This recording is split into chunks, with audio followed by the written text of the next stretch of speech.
Assalamualaikum warahmatullahi wabarakatuh. Pada kesempatan ini saya akan menjelaskan mengenai ekonomi makro kriminalitas.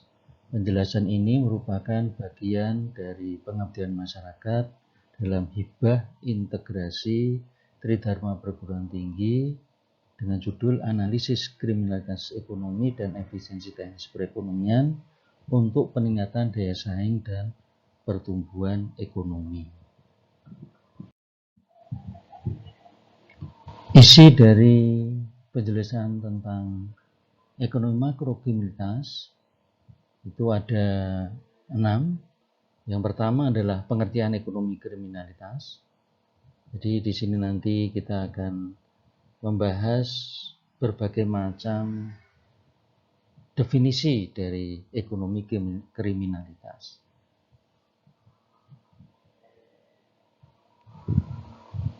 Selanjutnya nanti kita akan bahas bagaimana aplikasinya di Indonesia mengenai ekonomi kriminalitas itu. Yang pertama itu adalah kriminalitas Indonesia, di mana di sini akan dibahas mengenai gambaran umum kriminalitas Indonesia, khususnya mengenai data-data yang tersedia mengenai kriminalitas di Indonesia. Selanjutnya nanti pembahasan mengerucut pada bagian dari ekonomi kriminalitas berupa ekonomi makro kriminalitas, di mana di situ nanti akan dibagi menjadi ekonomi makro yang dapat meningkatkan kriminalitas di Indonesia dan ekonomi makro yang dapat mengurangi kriminalitas di Indonesia. Setelah itu akan disimpulkan mengenai apa itu sebenarnya ekonomi kriminalitas dan aplikasinya di Indonesia.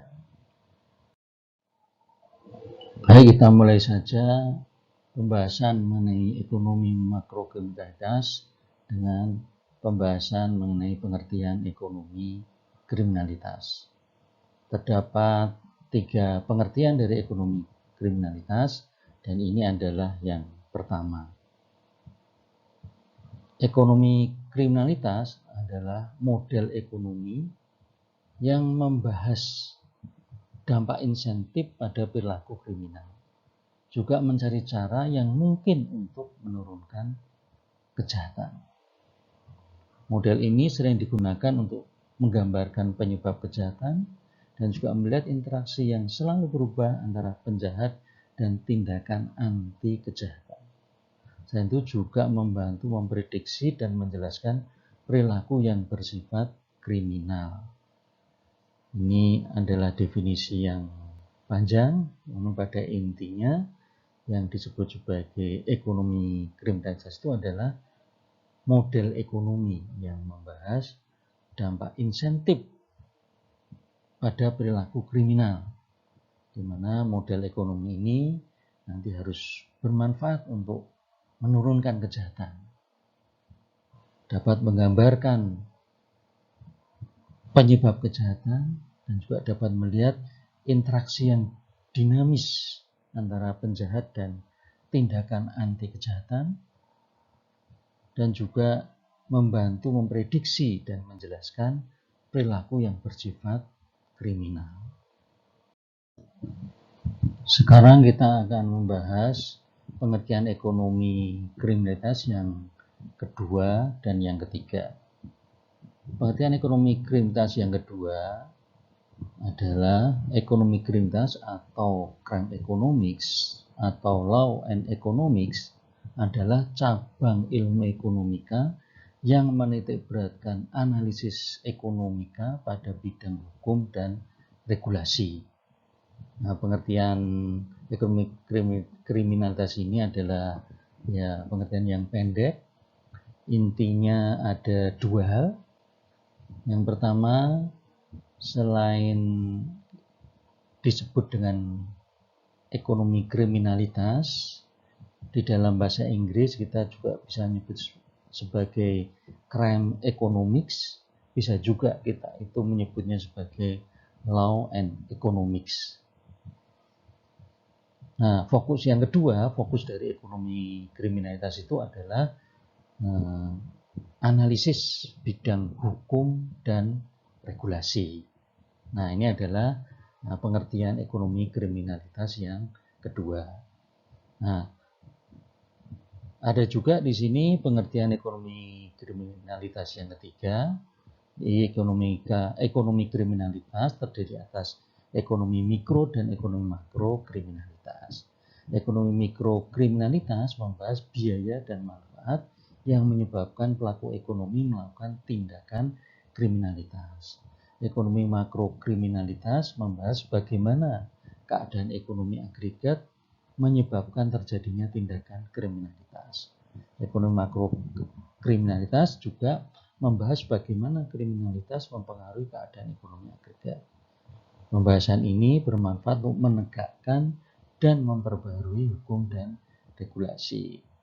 Jadi kalau pengertian yang ketiga ini adalah pengertian yang panjang, pada intinya itu mengelompokkan ekonomi kriminalitas menjadi ekonomi mikro dan ekonomi makro kriminalitas. Kalau ekonomi mikro kriminalitas itu fokusnya adalah pada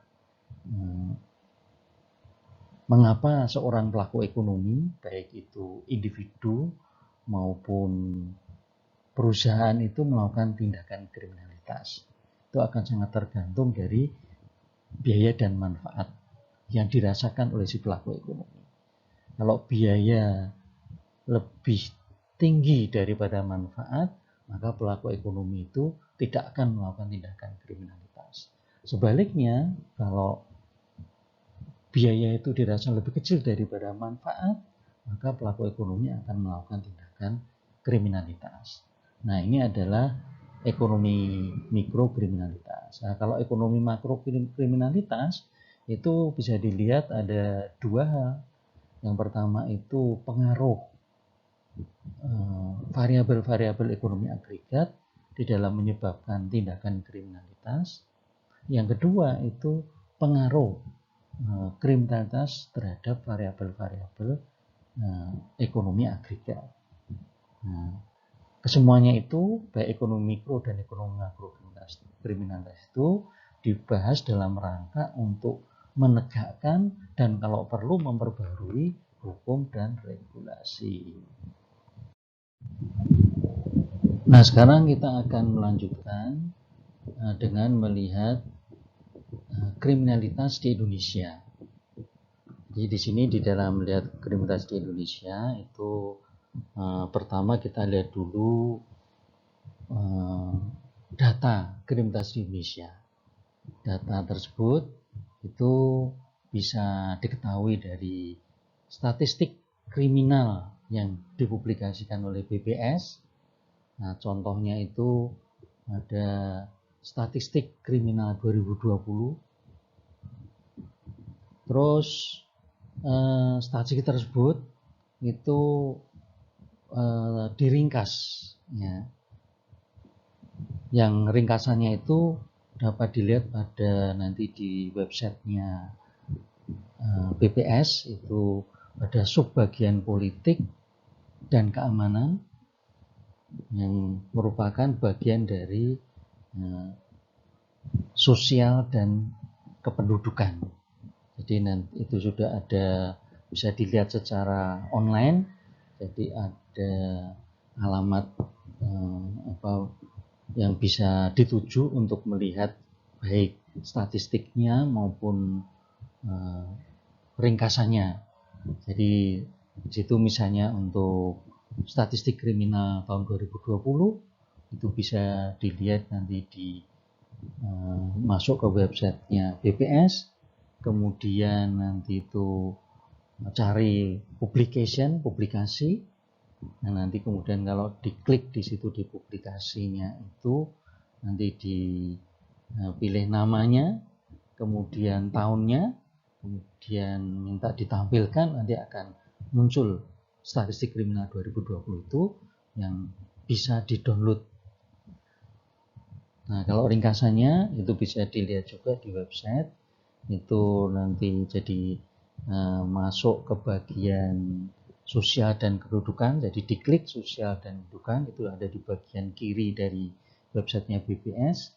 Kemudian nanti dicari politik dan keamanan. Nah, politik dan keamanan itu nanti kalau diklik nanti akan ada beberapa informasi-informasi mengenai keamanan yang dapat diketahui secara langsung dari website, tidak harus mendownload statistiknya tadi itu, statistik kriminal, dapat diketahui dan dapat di-download.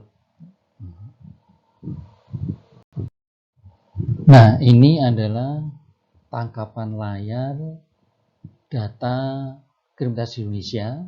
Jadi yang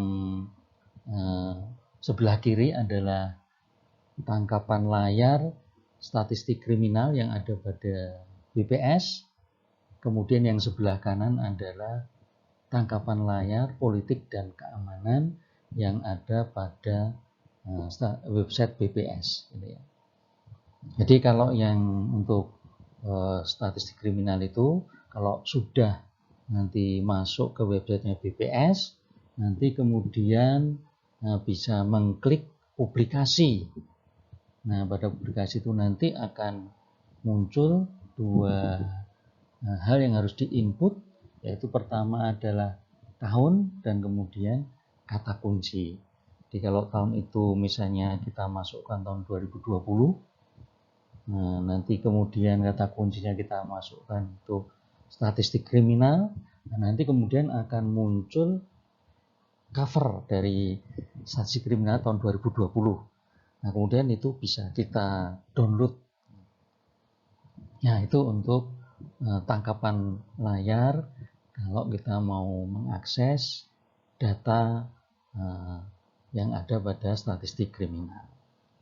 Nah, kita juga bisa mengakses dari websitenya BPS itu ringkasan dari statistik kriminal. Caranya itu adalah kita masuk kepada sub politik dan keamanan. Nah, caranya bagaimana? Nanti kalau kita sudah masuk di politik dan sudah masuk ke websitenya BPS, maka di situ nanti kita cari sosial dan kependudukan, itu di bagian kiri atas itu ada nanti sosial dan kependudukan. Itu kemudian kita cari, dari situ kita ada tulisan selengkapnya, nanti kita klik, nanti akan muncul pada sosial dan kependudukan itu berbagai macam hal mengenai sosial, data sosial dan kependudukan yang ada di Indonesia. Nah, salah satunya itu nanti di situ saya lingkari, kita bisa melihat data politik dan keamanan di Indonesia. Nah, itu kalau kita klik, kemudian itu akan muncul berbagai macam informasi mengenai politik dan keamanan di Indonesia. Itu berbagai macam, ada bagian politik dan ada bagian keamanan. Nanti kita bisa cari bagian keamanan, dan kalau itu kita klik bisa langsung kita download. Atau kalau kita, karena mungkin itu bisa banyak sekali data yang disediakan oleh BPS mengenai politik dan keamanan, kalau kita ingin mencari sesuatu yang spesifik sesuai dengan yang kita butuhkan, maka nanti kita itu bisa pilih menggunakan tabel dinamis. Nah, di situ kemudian sesuai dengan petunjuk yang ada kita bisa pilih apa ini di daerah mana saja, misalnya begitu, terus tahun apa saja itu bisa kita dapatkan. Nah, itu tangkapan layar untuk kita bisa mengakses data kriminalitas di Indonesia. Nah, apa yang telah kita kemukakan di depan tadi itu adalah mengenai data kriminalitas di Indonesia yang terdapat di websitenya BPS.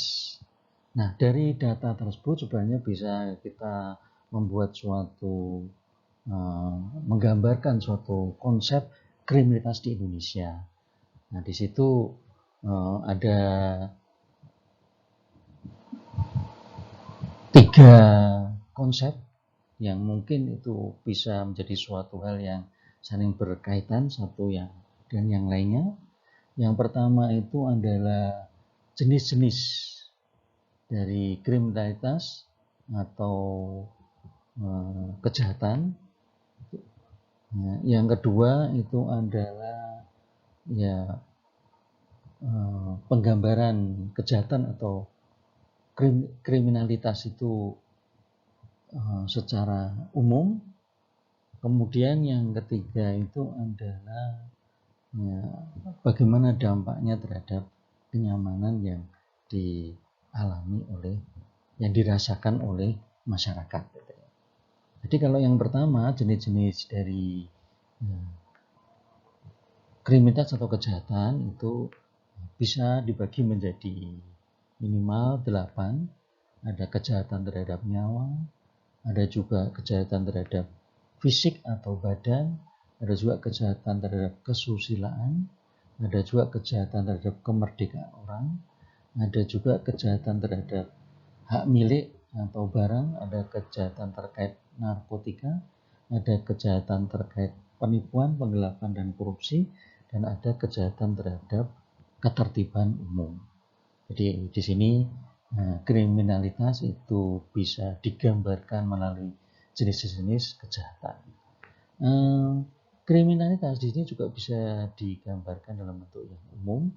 Jadi di situ ada bisa digambarkan berupa jumlah tindak kejahatan atau jumlah kriminalitas yang terjadi. Selain itu juga dalam satu hari itu selang waktunya itu atau dalam satu minggu atau dalam satu bulan itu selang waktu terjadi tindak pidana itu berapa. Terus kemudian yang ketiga itu semuanya berarti ini dasarnya adalah ya jumlah tindak pidana itu adalah resiko penduduk terkena tindak pidana. Jadi misalnya berapa orang yang kemungkinan terkena tindak pidana yang melakukan, bukan terkena, yang melakukan tindak pidana itu dibandingkan dengan seluruh penduduk atau mungkin 100.000 penduduk. Terus yang keempat adalah kalau itu memang sudah terjadi, ya, kemudian itu bagaimana penyelesaiannya. Apakah misalnya kalau kita pakai dalam waktu 1 tahun, apakah semua tindak pidana yang terjadi itu bisa diselesaikan secara hukum. Jadi di sini misalnya ditangkap oleh aparat kepolisian atau diadili oleh hakim. Jadi di sini itu pakai seluruhnya atau tidak bisa seluruhnya diselesaikan. Hanya sebagian besar atau sebagian kecil dari tindak pidana itu diselesaikan. Nah, itu nanti akan memunculkan persentase penyelesaian tindak pidana. Nah, ini cara penggambaran mengenai kriminalitas yang kedua. Kalau tadi jenis-jenisnya kejahatan nyawa sampai kejahatan terhadap ketertiban umum. Nah, ini kemudian bisa juga digambarkan secara untuk berapa jumlahnya dan sampai seberapa tindak pidana terjadi itu bisa diselesaikan oleh aparat keamanan. Nah, kemudian yang ketiga itu dampaknya. Jadi dampaknya dari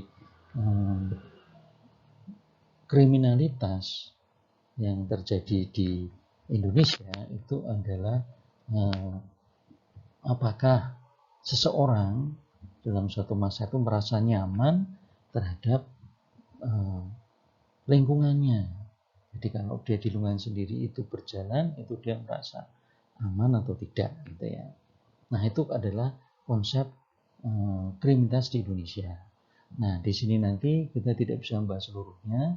Saya hanya akan menunjukkan kriminalitas di Indonesia dalam bentuk jumlah tindakan pidana, kemudian risiko penduduk terkena tindak pidana, persentase tindak pidana belum terselesaikan, dan proporsi penduduk yang merasa tidak aman berjalan sendirian di area tempat tinggalnya. Nah, sekarang kita akan melanjutkan dengan membahas yang ketiga, yaitu fakta kriminalitas di Indonesia. Jadi kalau yang pertama tadi sudah ditunjukkan mengenai datanya yang berasal dari BPS, kemudian sudah ditunjukkan konsepnya, di mana kemudian itu dikerucutkan konsep itu pada 4 hal, yaitu jumlah tindak pidana, risiko penduduk terkena tindak pidana, persentase tindak pidana belum terselesaikan, dan penduduk yang merasa tidak aman berjalan sendirian di area tempat tinggalnya. Nah, di sini kemudian kita lihat bagaimana faktanya itu di Indonesia. Jadi di sini kita lihat fakta Indonesia dengan melihat per provinsi. Dari nanti ada Aceh ya, di bagian barat Indonesia, sampai kemudian nanti ada Papua dan Papua Barat di bagian timur Indonesia. Nah, jadi itu kita lihat per provinsi.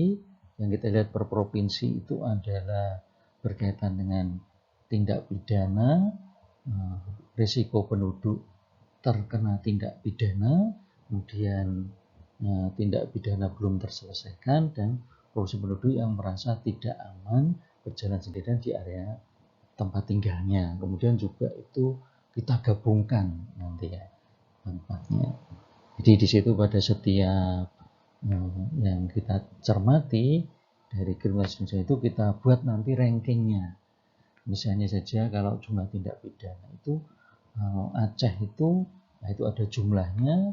Kemudian kita juga bisa, kalau begitu dengan jumlah seperti itu dibanding provinsi yang lain, itu dia berada pada ranking berapa, yaitu ranking 24. Nah, kalau di situ juga terlihat misalnya Kalimantan Utara, Provinsi Kalimantan Utara, itu jumlahnya berapa di situ. Oleh karena itu dia itu rankingnya nanti itu ranking 2. Kita juga bisa melihat pada risiko penduduk juga kita ranking, risiko terkena tindak pidana, terus persentase tindak pidana belum terselesai juga kita ranking, kemudian juga proporsi penduduk yang merasa tidak aman kita ranking, kemudian juga nanti yang seluruhnya itu kita ranking gitu ya. Jadi kalau cara merankingnya itu di situ kalau kita lakukan dengan cara descending, jadi dari yang paling banyak, jadi itu rankingnya nanti misalnya Kalimantan Utara gitu ya, itu atau Aceh dan sebagainya, itu rankingnya itu adalah ranking berapa gitu, ada cara descending. Dan juga penjumlahan peringkat itu juga kita nanti rankingkan dengan cara itu descending. Ini adalah kelanjutan dari data kriminalitas di Indonesia. Jadi kalau tadi baru 17 provinsi, nah ini 17 provinsi yang lainnya dari Kepulauan Riau sampai Sumatera Utara. Semuanya sama, ada berapa kejadiannya kriminalitas di Indonesia itu, kemudian itu kita ranking secara descending, kemudian juga itu kita jumlahkan seluruhnya dari kriminalitas yang terjadi, dan kemudian itu kita sebut dengan masalah keamanan gitu ya. Jadi ini kelanjutannya dari yang tadi slide sebelumnya. Nah, sekarang kita akan bahas mengenai ekonomi makro kriminalitas. Jadi ini yang ketiga. Yang pertama tadi kita sudah membahas mengenai pengertian dari ekonomi kriminalitas, termasuk di situ makro kriminalitas. Kemudian kita juga sudah membahas mengenai kriminalitas di Indonesia, data-datanya dan bagaimana faktanya di Indonesia, itu sudah kita bahas. Nah, sekarang kita akan membahas mengenai apa yang kita sebut sebagai ekonomi makro kriminalitas. Jadi sebenarnya yang kita sebut sebagai ekonomi makro kriminalitas, ekonomi makro kriminalitas itu bisa kita bagi menjadi dua. Yang pertama, ekonomi makro yang meningkatkan kriminalitas. Yang kedua, ekonomi makro yang mengurangi kriminalitas. Jadi ada variabel-variabel agregat yang nanti ternyata justru menyebabkan kriminalitas meningkat, dan ada variabel-variabel agregat yang nanti dapat mengurangi kriminalitas. Nah, variabel agregat yang dapat meningkat kriminalitas itu sebenarnya adalah masalah ekonomi. Misalnya aja pengangguran, kemiskinan, ketimpangan, dan kepadatan penduduk. Ya. Adapun kalau ekonomi makro atau variabel ekonomi yang mengurangi kriminalitas itu sebenarnya adalah variabel-variabel ekonomi yang merupakan kinerja atau prestasi dari ekonomi. Contohnya misalnya penyerapan tenaga kerja, penanaman modal, atau juga bisa modal manusia, produksi, agregat, gitu ya, inflasi yang menunjukkan kestabilan harga, tabungan dan konsumsi, perdagangan dalam negeri dan luar negeri, dan pengeluaran pemerintah. Nah, di sini kita akan bahas fakta ekonomi makro kriminalitas di Indonesia. Yang pertama di sini kita bahas ekonomi makro, fakta ekonomi makro yang dapat meningkatkan kriminalitas di Indonesia. Jadi di sini kita lihat 3 hal saja. Jadi ini adalah masalah ekonomi yang nanti dapat meningkatkan kriminalitas di Indonesia. Yang pertama adalah jumlah penduduk miskin. Yang kedua itu adalah tingkat pengangguran. Di sini yang kita lihat tingkat setengah pengangguran. Yang ketiga adalah Gini rasio atau rasio ketimpangan. Nah, kemudian nanti 3 itu akan kita gabungkan bersama-sama sebagai istilahnya itu masalah ekonomi. Jadi kita lihat sama dengan pada saat kita melihat memperhatikan mengenai kriminalitas, fakta kriminalitas di Indonesia, di sini juga kita lihat per provinsi. Jadi ini adalah 17 provinsi yang pertama. Ya, jadi ini berapa jumlah penduduk miskinnya, kemudian kita ranking. Bagaimana tingkat setengah penganggurannya, kemudian kita ranking. Kemudian berapa koefisien Gini rasionya, kemudian kita ranking juga. Nah, ranking itu kemudian kita jumlahkan sehingga menjadi nilai ranking total. Nah, kalau perankingannya itu kita, karena ini juga masalah, itu kita gunakan secara descending. Jadi ini adalah 17 provinsi yang pertama berkaitan dengan masalah ekonomi yang nantinya akan menyebabkan peningkatan kriminalitas di Indonesia. Nah, ini adalah 17 provinsi yang lainnya yang di situ digambarkan dari provinsi tersebut variabel-variabel ekonomi yang dapat meningkatkan kriminalitas di Indonesia, di mana variabel-variabel tersebut kita sebut sebagai masalah ekonomi. Jadi itu sama dengan yang 17 provinsi yang sebelumnya, itu ada jumlah penduduk miskin, dan ada tingkat setengah pengangguran, dan ada Gini rasio. Kemudian kita gabungkan bersama-sama menjadi masalah ekonomi. Di situ dari masing-masing jumlah atau tingkat setengah pengangguran dan koefisiennya itu kita ranking pada setiap provinsi. Rankingannya dengan cara descending. Nah, setelah itu kemudian kita jumlahkan sehingga kita juga bisa melihat ranking di dalam permasalahan ekonomi. Sebagaimana contoh di sini, Nusa Tenggara Timur itu rankingnya adalah ranking, ya kalau dilihat secara total itu berarti digabungkan nilainya 82. Jadi itu adalah gabungan dari ranking jumlah penduduk miskin, tingkat setengah pengangguran, dan Gini rasio ketimpangan. Semuanya seperti itu. Nah, di sini kita sekarang akan melihat hubungan antara variabel-variabel ekonomi makro yang itu merupakan masalah perekonomian, itu bagaimana hubungannya dengan kriminalitas. Maka di sini itu adalah fakta ekonomi makro yang dapat meningkatkan kriminalitas di Indonesia, gitu ya. Jadi di sini biar lebih mudah kita kelompokkan itu menjadi 3, baik untuk variabel-variabel ekonomi yang merupakan masalah ekonomi maupun pada variabel-variabel keamanan, gitu ya, jadi merupakan kriminalitas. Jadi di situ kelompok yang pertama itu adalah sebelah kiri, itu ada masalah ekonomi yang berat, kemudian di bawahnya itu ada masalah ekonomi yang sedang, itu ada masalah ekonomi yang ringan.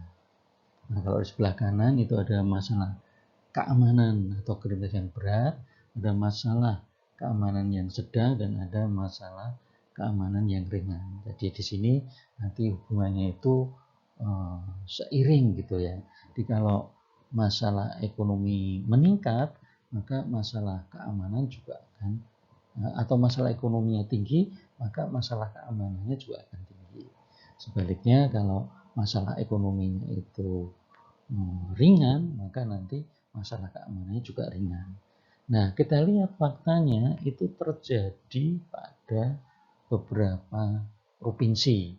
Misalnya saja untuk masalah ekonomi berat itu menyebabkan masalah keamanan berat, itu terjadi pada Provinsi Nusa Tenggara Barat dan Provinsi Sumatera Utara. Nah, kalau masalah ekonomi sedang menyebabkan masalah keamanan yang sedang, itu terjadi pada Provinsi Banten dan Provinsi Jambi. Nah, adapun kalau yang masalah ekonominya itu ringan, maka itu menyebabkan masalah keamanan yang juga ringan, itu dapat kita lihat pada Provinsi Maluku Utara, Provinsi Bali, Provinsi Kalimantan Tengah, Provinsi Kalimantan Utara, dan Provinsi Kepulauan Riau. Jadi ini kita bisa melihat bahwa ada ekonomi makro yang dapat meningkatkan kriminalitas di Indonesia. Apa ekonomi makro yang dapat meningkatkan kriminalitas di Indonesia? Itu adalah ekonomi makro yang merupakan masalah ekonomi. Di variabel-variabel ekonomi yang merupakan masalah ekonomi itu nanti akan meningkatkan kriminalitas. Nah, kalau tadi kita sudah membahas ekonomi makro yang dapat meningkatkan kriminalitas Indonesia, sekarang kita bahas ekonomi makro yang dapat mengurangi kriminalitas di Indonesia. Faktanya bagaimana, gitu ya. Jadi di sini pertama disampaikan dulu mengenai bahwa ekonomi makro yang dapat mengurangi kriminalitas di Indonesia itu adalah ekonomi makro yang menjadi prestasi atau menjadi performan atau kinerja dari perekonomian. Nah, di sini hanya kami pilih 2 saja, yaitu PDRB dan inflasi. Jadi kalau itu digabungkan, maka kemudian akan bisa kita urutkan pada seluruh provinsi mana yang kinerja ekonominya itu tinggi, mana yang sedang, dan mana yang kinerja ekonominya itu lemah. Jadi misalnya di situ yang sebelah kiri itu dari Aceh sampai Kepulauan Bangka Belitung. Nah, kalau sebelah kanan itu adalah provinsi dan peringkat kinerja ekonominya ya, dari Kepulauan Riau sampai Sumatera Utara. Nah, di sini sekarang kita akan melihat bagaimana prestasi ekonomi ya, itu dapat mengurangi kriminalitas di Indonesia. Jika tadi di awal tadi hanya prestasinya itu, nah sekarang bagaimana prestasi ekonomi makro itu dapat mengurangi kriminalitas. Jadi tadi prestasinya itu berupa PDRB dan inflasi ya. Nah ini untuk sebelah kiri itu terlihat bahwa peringkat provinsi dalam kinerja atau prestasi ekonomi. Nah, kemudian yang sebelah kanan itu adalah peringkat provinsi di dalam masalah kriminalitas, di dalam masalah keamanan gitu ya. Jadi di situ kita lihat bagaimana hubungannya, apakah kinerja ekonomi itu dapat mengurangi masalah keamanan. Jadi di situ untuk yang kinerja ekonomi kita buat itu peringkatnya itu dari kinerja ekonomi makro yang rendah ke tinggi. Jadi kalau kita lihat dari bawah itu kinerja ekonominya rendah, terus meningkat di atasnya kinerja ekonomi sedang, dan yang paling atas adalah kinerja ekonomi tinggi. Yang sebelah kanan itu adalah peringkat untuk masalah keamanan. Ini kita buat itu peringkatnya itu dari masalah keamanan yang berat menuju ke yang ringan. Ya, jadi kalau yang paling atas kita lihat dari paling atas itu yang ringan masalah keamanannya itu. Terus kemudian yang tengah itu adalah masalah keamanan itu sedang. Nah, terus yang paling bawah itu adalah masalah keamanan yang berat. Nah, sehingga nanti kita bisa melihat suatu hubungan bahwa kalau kinerja ekonominya itu tinggi, maka nanti menyebabkan masalah keamanannya itu menjadi ringan. Nah, demikian juga kalau kinerja ekonominya itu rendah, nanti akan menyebabkan masalah keamanannya itu berat. Nah, ini kita lihat itu hubungan itu terjadi pada beberapa provinsi. Nah, misalnya kalau yang kinerja ekonomi tinggi itu menyebabkan masalah ekonomi yang ringan, itu kita lihat pada Provinsi Lampung dan Provinsi Kalimantan Barat. Nah, kalau kinerja ekonomi sedang menyebabkan masalah keamanannya sedang, kita bisa melihat pada Provinsi Sumatera Selatan, kemudian Provinsi Daerah Istimewa Yogyakarta, dan Provinsi Kalimantan Selatan. Adapun kinerja ekonomi yang ringan menyebabkan permasalahan berat di dalam keamanan bisa kita lihat pada Provinsi Nusa Tenggara Barat dan Provinsi Maluku. Dari apa yang sudah dijelaskan di atas, kita bisa membuat 3 kesimpulan. Yang pertama itu mengenai kriminalitas ekonomi itu sebenarnya kita bisa cermati dari aspek makroekonomi, yaitu bagaimana variabel ekonomi agregat yang merupakan masalah ekonomi itu dapat meningkatkan kriminalitas, dan bagaimana variabel ekonomi agregat yang merupakan prestasi atau kinerja ekonomi itu dapat mengurangi kriminalitas. Di situ kita bisa melihat faktanya dengan cara itu menspesifikasikan apa itu yang kita sebut sebagai kriminalitas, apa itu yang disebut sebagai makroekonomi yang merupakan masalah ekonomi, dan makroekonomi yang merupakan kinerja ekonomi. Kalau yang kita sebut sebagai kriminalitas atau kejahatan di sini itu kita bisa melihatnya dari 4 hal.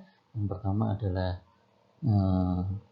dari 4 aspek. Yang pertama adalah jumlah kriminalitas, provinsi penduduk yang mengalami kriminalitas, perkara kriminalitas yang belum terselesaikan, dan rasa tidak aman berjalan sendiri di lingkungannya. Adapun kalau makroekonomi yang berupa masalah ekonomi, kita bisa melihat itu pada pengangguran, kemiskinan, dan ketimpangan ekonomi. Adapun kalau makroekonomi yang merupakan prestasi atau kinerja ekonomi, kita bisa melihatnya pada PDRB dan inflasi.